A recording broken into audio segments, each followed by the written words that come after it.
Hi friends, welcome to tech simplify. చాలామంది house construction failures start అయ్యేది slab దగ్గర అనుకుంటారు.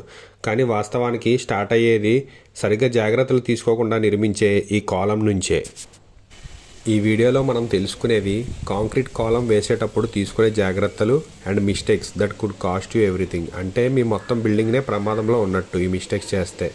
ఈ వీడియో చివరి వరకు చూడండి, ఇంకా లైక్ అండ్ సబ్స్క్రైబ్ చేసుకోండి. చాలామంది గమనించని అతిపెద్ద మిస్టేక్స్ గురించి తెలుసుకుందాం. ఫస్ట్, అందరూ చేసే మెయిన్ మిస్టేక్ ఏంటంటే కాలం స్టీల్కి కవర్ ప్రొవైడ్ చేయరు.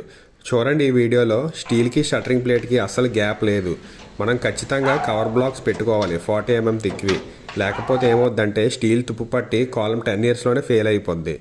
చాలామంది పిక్కలు చెక్క ముక్కలు పెడతారు. ఇవి వాడకండి, అవి వైబ్రేషన్ అవి చేసేటప్పుడు పడిపోతాయి. కవర్ బ్లాక్స్ అనేవి వాడుకోవడం చాలా ఇంపార్టెంట్ ఈ ఇమేజ్లో చూపించిన విధంగా.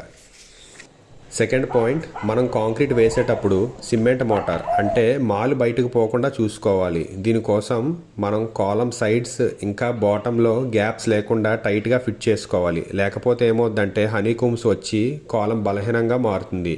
ఈ ఇమేజ్లో చూడండి, హనీకూమ్స్ ఏ విధంగా ఏర్పడ్డాయో మాల్ మొత్తం బయటికి పోవడం వల్ల. ఇన్ కేస్ గ్యాప్స్ కనుక పెద్ద ఉన్నట్లయితే ఫోమ్ షీట్స్ అనేవి కంపల్సరీగా వాడుకోవాలి ఈ పిక్చర్లో చూపించిన విధంగా. నెక్స్ట్ పాయింట్, మీరు కాలం కాంక్రీట్ వేసే ముందు ప్లంబాబ్తో సైడ్స్ చెక్ చేసుకోవాలి అన్ని డైరెక్షన్స్లోని. ఎందుకంటే అతి చిన్న డెఫ్లెక్షన్ ఉన్నా కానీ పైనుంచి వచ్చే లోడు అనేది కాలం సరిగ్గా తీసుకోదు. దీనివల్ల బిల్డింగ్ మొత్తం డ్యామేజ్ అయ్యే ఛాన్సెస్ ఎక్కువ ఉన్నాయి. ఇంకా ముఖ్యమైనది ఏంటంటే మనం యూజ్ చేసే కాంక్రీట్. మనం రెసిడెన్షియల్ బిల్డింగ్స్కి minimum M20 grade concrete use చేయాలి.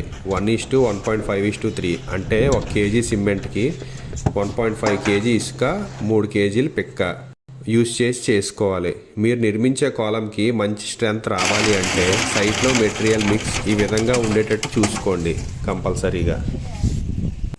నెక్స్ట్ పాయింట్ వచ్చేసి వైబ్రేషన్. ఇది చాలా ఇంపార్టెంట్. ఎందుకంటే నేను చాలా కన్స్ట్రక్షన్ సైట్స్లో చూశాను, కాలం కాంక్రీట్ వేసేటప్పుడు వైబ్రేషన్ కర్రలతో చేస్తారు. అలా చేయొద్దు. అలా చేయడం వల్ల ఏంటంటే హనీకూమ్స్ వచ్చి ఇంతకుముందు చెప్పినట్లుగా కాలం బలహీనంగా ఉంటుంది. ఖచ్చితంగా నీడిల్ వైబ్రేటర్ అనేది యూజ్ చేసుకోవాలి మనం. అప్పుడే కాలం అనేది దృఢంగా ఇంకా లాంగ్ లైఫ్ ఉంటుంది. ఇంకోటి ఏంటంటే ప్రతి అడుగు కాంక్రీట్ లేయర్కి వైబ్రేషన్ ఖచ్చితంగా పెట్టుకోవాలి. అంతేకాకుండా ముందు వేసిన లేయర్లోకి కనీసం 10 cm వెళ్ళేటట్టు నీడిల్ వైబ్రేటర్ని చూసుకోవాలి. అప్పుడే మంచి బాండింగ్ ఇంకా స్ట్రెంత్ అనేది వస్తుంది మనకి. అతి ముఖ్యమైన పాయింట్ ఏంటంటే ఇప్పుడు మనం షట్టరింగ్ ప్లేట్ పై వరకు కాంక్రీట్ వేసాక చాలామంది ఈ పిక్చర్లో చూపిస్తున్నట్లుగా స్మూత్గా వదిలేస్తారు పైన సర్ఫేస్. అలా చేయకూడదు. ఎందువల్లంటే ఇంకా మనం కాంక్రీట్ కాలం అనేది ఇంకా పై వరకు తీసుకెళ్ళాలి కనుక దాన్ని రఫ్ చేయాలన్నమాట కాంక్రీట్ సర్ఫేస్ని నెక్స్ట్ లేయర్ తీసుకునేటట్టుగా. అప్పుడే బాండింగ్ అనేది కరెక్ట్గా ఉంటుంది. దీన్నే గ్రీన్ కటింగ్ అంటారు. ఇందులో చూడండి ఈ పిక్చర్లో.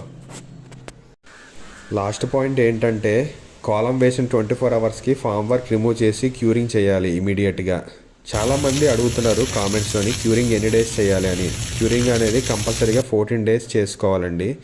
ఇంకా బాగా క్యూరింగ్ జరగాలి అంటే గన్నీ బ్యాగ్స్ లాంటివి వేసుకుంటే మంచిగా ఉంటుంది మీకు. పైన చెప్పిన జాగ్రత్తలన్నీ తీసుకొని కాలం నిర్మించండి. ఎందుకంటే ఇల్లు కట్టుకోవడం అనేది ప్రతి ఒక్కరి జీవితంలోని అతిపెద్ద ఇన్వెస్ట్మెంట్.